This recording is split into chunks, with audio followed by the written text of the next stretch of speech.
Ako'y tagal ko nang hinihintay.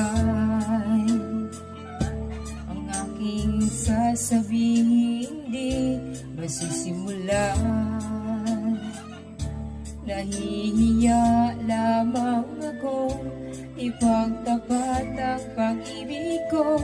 Suplada ka kasi baka bastidin mo ako.